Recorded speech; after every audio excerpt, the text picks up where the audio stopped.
and gentlemen, please give a warm welcome to Stacey Bader-Kerr.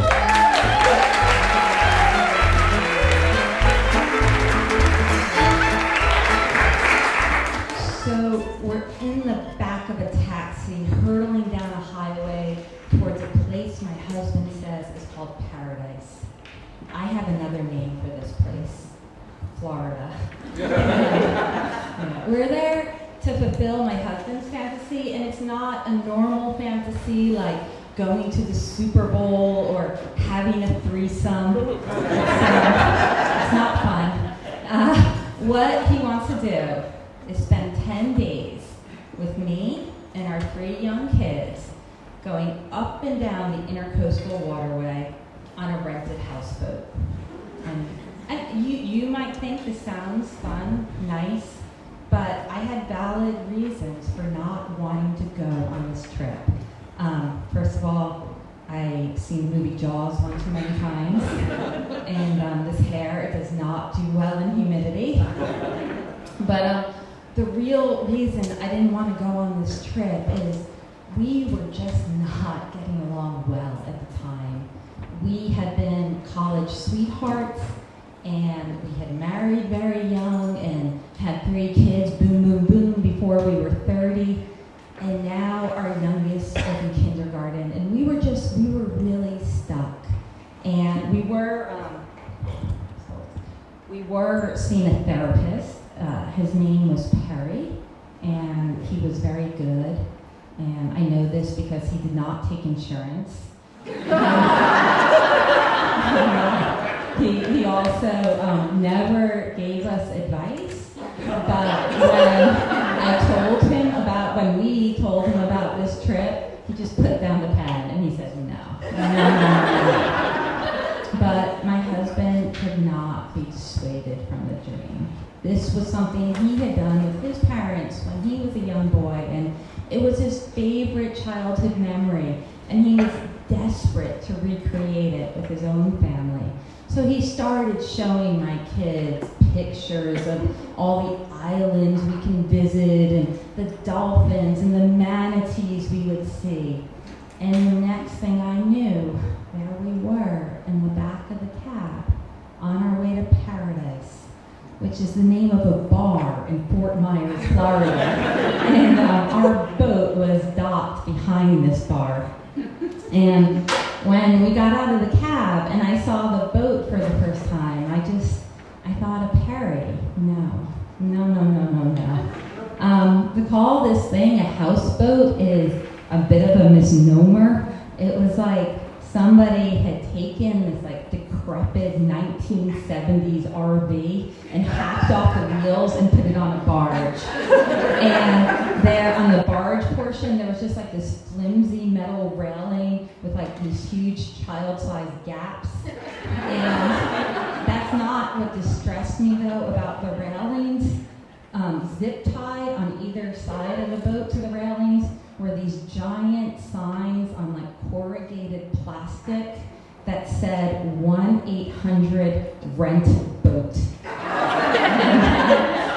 So I didn't even want to get on this thing, but my young son ran up the gangplank, and I had no choice but to follow. And when we got inside, it was pretty grim. It's like stained old blue carpeting and cracked vinyl upholstery, and it smelled like mildew and diesel fuel and foreclosure.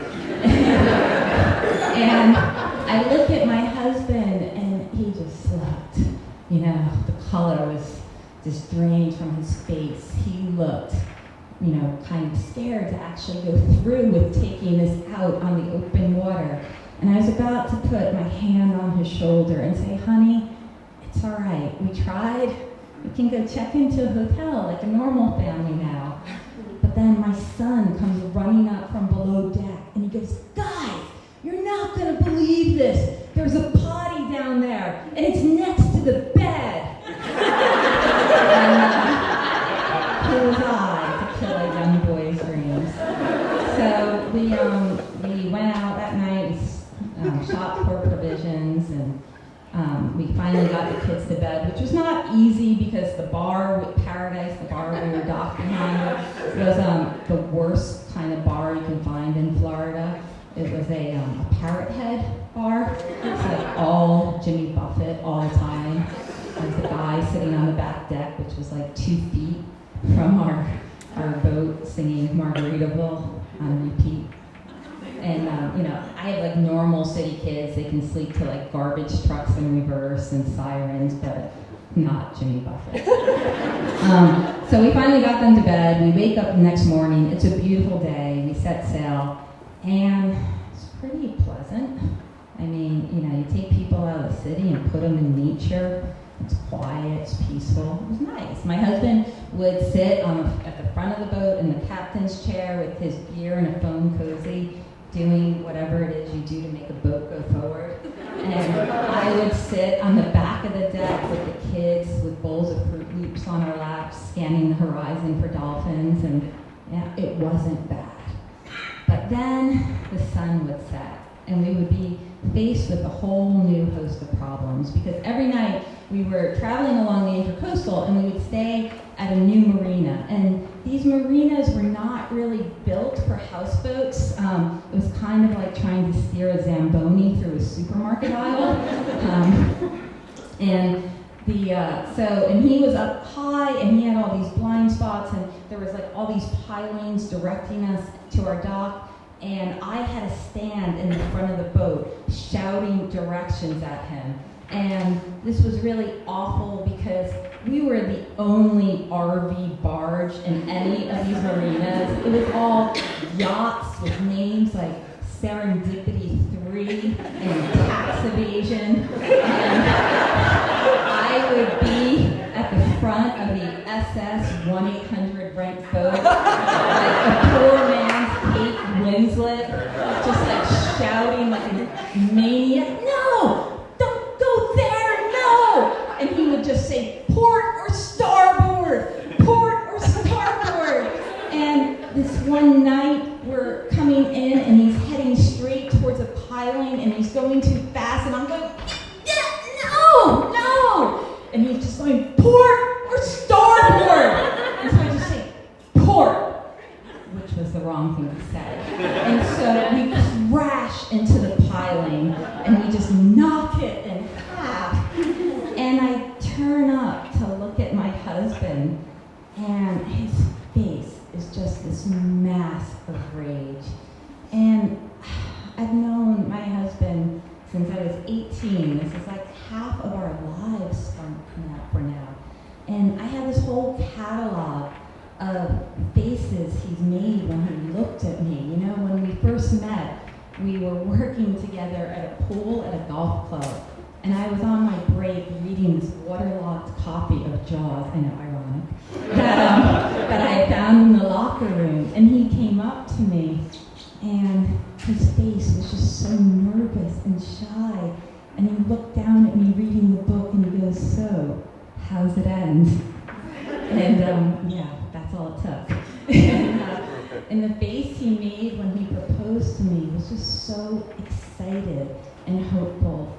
And the face he made when our first daughter was born was just pure love. But all I was seeing these days was this rage face.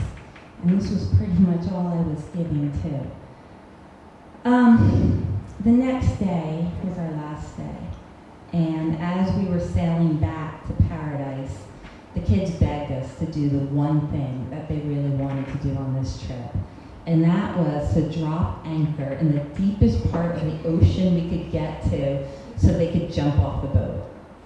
And we obliged them because we were a little sick of them.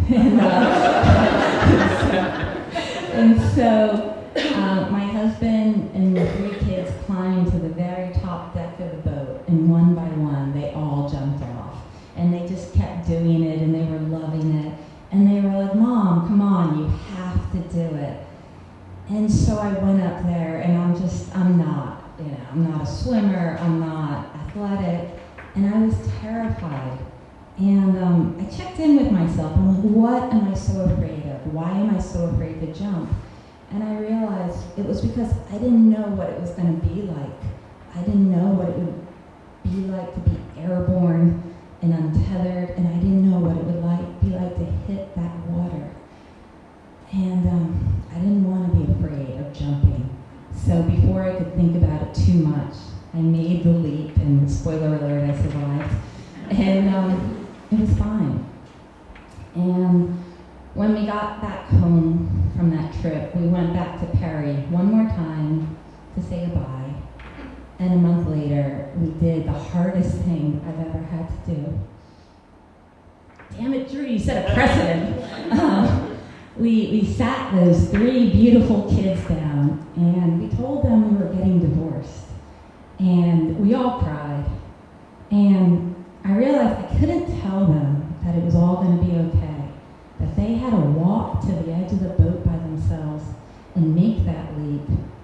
And they had to see for themselves that they would be okay. And 10 years later, I like to think that we are all okay. Thank you.